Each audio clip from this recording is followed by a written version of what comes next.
শুভ সকাল বন্ধুরা। ওদেরকে বিকেলে একটু ফল কেটে দিয়েছিলাম। ফল টল খেয়ে নিয়েই বলছে যে যেহেতু আজকের পরীক্ষা শেষ হয়ে গিয়েছে তাই আজকে রাতে ওদেরকে একটু পায়েস আর লুচি তৈরি করে দিতে হবে। তাই আমি ওদের জন্য একটু পায়েস রান্না করছি। স্বাদ মতো একটু লবণও দিয়েছি। মিষ্টিতে হালকা লবণ দিলে স্বাদটা বেশি ভালো লাগে বা ভালো আসে। উপর থেকে কয়েকটা কাজু দিয়ে দিচ্ছি, একটু নারকেল কুড়ে দিয়ে দিয়েছি।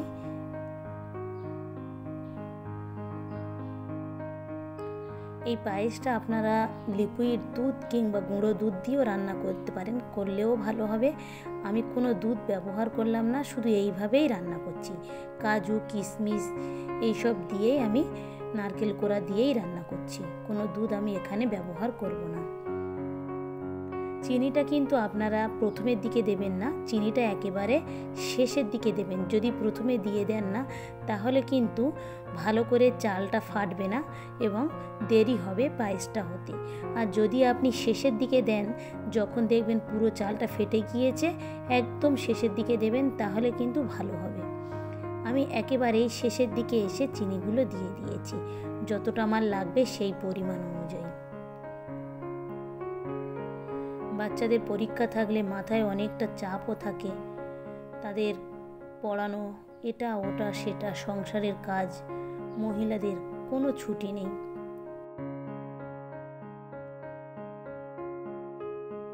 বাচ্চাদের স্কুল যেমন সপ্তাহে একদিন ছুটি থাকে, স্বামীদের কেউ যদি কোনো কাজ করে তারও সেই জায়গা থেকে একদিন ছুটি থাকে।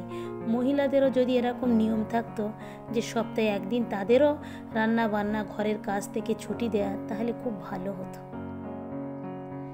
তাড়াতাড়ি করার জন্য আমি বড় করে রুটির মতো বেলে নিয়েছি, নিয়ে একটা ছুরির সাহায্যে এইভাবে কেটে নিচ্ছি যাতে তাড়াতাড়ি হয়ে যায়।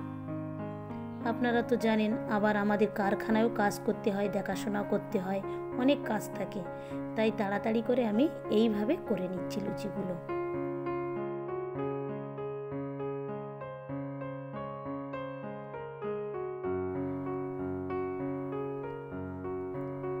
এইভাবে করবেন, দেখবেন খুব সুন্দরও ফুলবে, কোনো অসুবিধা হবে না।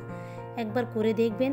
হাতে সময় যদি না থাকে একেবারে বড় রুটির মতো বেলে এইভাবে কেটে নেবেন, দেখবেন এতেও লুচিগুলো কিন্তু খুব সুন্দর হয়, ফুলে যায়, খুব সুন্দরভাবে ফুলে এবং দেখতেও কিন্তু একটা অন্যরকম লাগে এবং খুব ভালো দেখায়।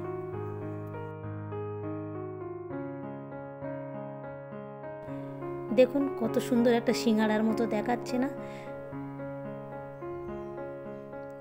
চলুন এইভাবে এক এক করে সব লুচিগুলোকে আমি ভেজে নিচ্ছি।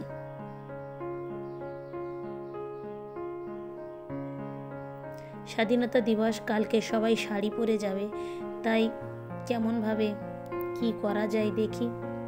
দেখুন সবগুলো একেবারে কত সুন্দরভাবে ফুলে গিয়েছে লুচিগুলো। সব তৈরি করাও হয়ে গিয়েছে, এবার বাচ্চা কাচ্চাদের খেতে দেব। ভিডিওটা তাহলে এখানেই শেষ করছি। ভালো থাকবেন, সুস্থ থাকবেন, আর ব্লগটি কেমন লাগলো অবশ্যই জানাবেন। ভালো লাগলে একটা সাবস্ক্রাইব করে দেবেন। দেখা হবে পরবর্তী ব্লগে।